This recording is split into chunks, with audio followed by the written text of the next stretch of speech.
Assalamualaikum warahmatullahi wabarakatuh. Perkenalkan, nama saya JP Aprianto, kelas 12 MIPA 5, nomor absen 16. Saya berasal dari sekolah SMA Negeri 1 Narmada.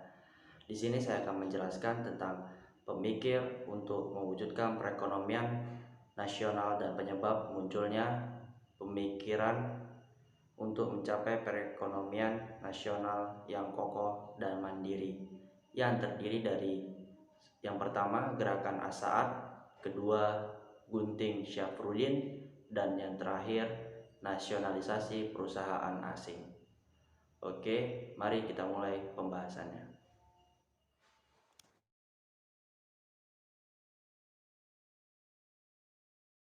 Pemikiran ekonomi nasional yang pertama yaitu gerakan Asaat. Gerakan Asaat dilakukan untuk meningkatkan pengusaha pribumi.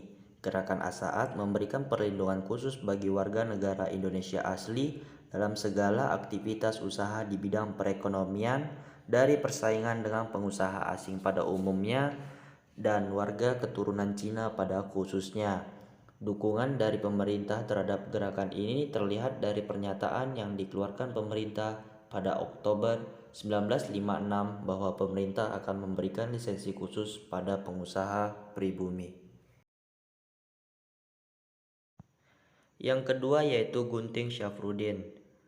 Untuk mengurangi jumlah uang yang beredar dan mengatasi defisit anggaran, Syafruddin Prawira Negara yang menjabat sebagai Menteri Keuangan pada saat itu dalam menghadapi perekonomian yang sulit, pada tanggal 20 Maret 1950, Syafruddin Prawira Negara mengeluarkan kebijakan Gunting Syafruddin.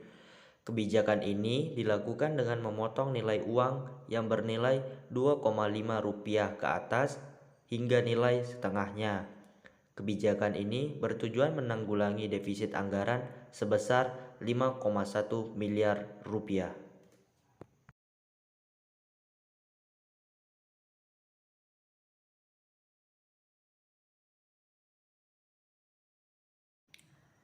Lanjut yang ketiga dan yang terakhir yaitu nasionalisasi perusahaan asing.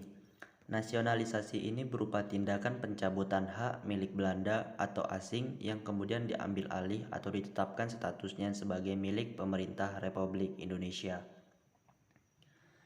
Pengalihan hak milik modal asing dilakukan karena Belanda dianggap ingkar janji dengan tidak menyerahkan Irian Barat kembali ke pangkuan Republik Indonesia sesuai dengan kesepakatan dalam KMB. Sejak tahun 1957, nasionalisasi yang dilakukan pemerintah terbagi dalam dua tahap. Pertama, tahap pengambil alihan, penyitaan, dan penguasaan atau sering disebut di bawah pengawasan. Kedua, pemerintah mulai mengambil kebijakan yang pasti, yakni perusahaan-perusahaan yang diambil alih itu kemudian dinasionalisasikan. Tahap ini dimulai pada Desember 1958 dengan dikeluarkannya Undang-Undang tentang Nasionalisasi Perusahaan-Perusahaan milik Belanda di Indonesia.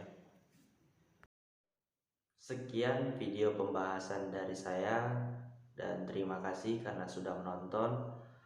Assalamualaikum warahmatullahi wabarakatuh.